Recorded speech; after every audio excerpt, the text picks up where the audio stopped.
Right, so this was a hive that swarmed, it's got to be at least 3 weeks ago, and we did catch the swarm, so we're just going to give them a quick check and see if there's any signs. It's borderline. Weather's not been good for them to get out by any stretch of the imagination. Weather's not exactly perfect today, but we can just have a quick look. These need fondant. They need fondant. Right, in a second I will go and get you some. A little bit of stores, but not much.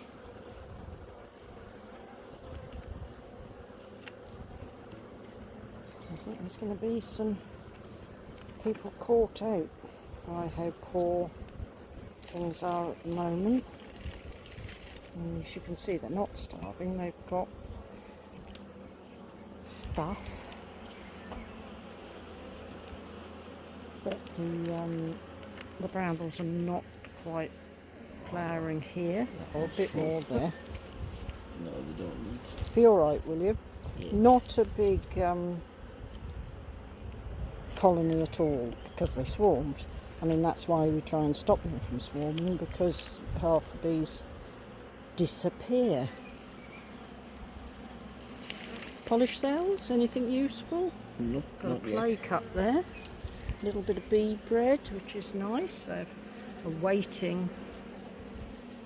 It's too soon yet for us to do anything, even if we were a bit worried, which we won't be a bit worried. Stuart's just being curious. You know what Stuart's like. Another lake up there. Let's hope they're not worried. Anything? No.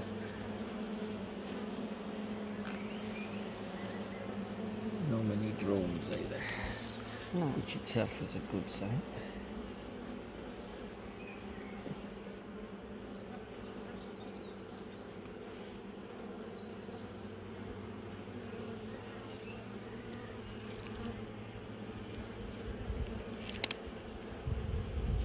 It's a disadvantage to our tendency to put our apiaries just under the tree line is you can't always see as well because it's a little bit darker. Stuart and I are quite prepared to argue about eggs quite often. But looking at this, no, there's nothing there.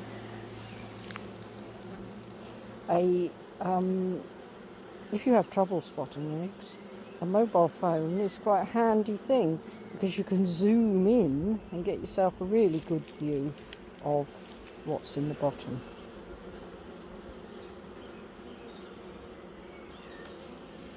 Anything? Nope.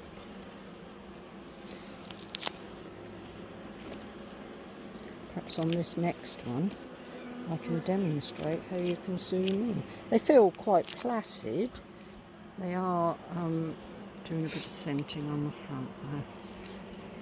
See, with this zoomed in and looking at this rather than looking at the frame, you could see eggs if they were there, even if your eyesight's a bit dodgy, couldn't you? Yeah. There's nothing in there, Stuart. Was I in your way by any chance? Yes, you were.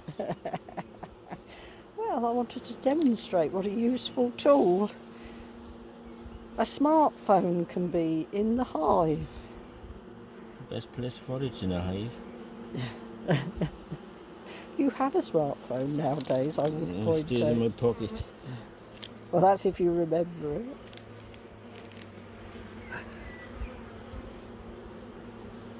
No sign of a queen right there.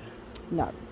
Still, it's right on the edge. The weather's not been good. They swarmed when the weather was still quite nice, and since then it's been incredibly windy for queen flights. So we'll look at this again in about a week. If there's no sign of her then, we will give them a frame of eggs from another colony. That way you're not fiddling with things that you don't understand. So if she is there and they think she's going to lay, they won't do anything with the eggs. If she isn't there and they're desperate, they'll make another queen. So, you know, it's a simple way to do it.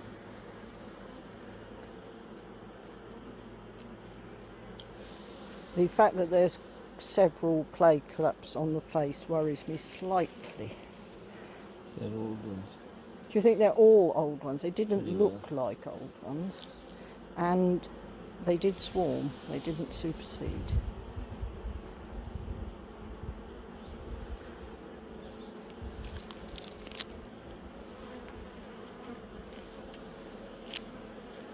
Okay, so you're happy that they've got enough stores? Yeah. Okay. So Stuart will put them back together again now, and we'll check them again in a week, 10 days when we get back.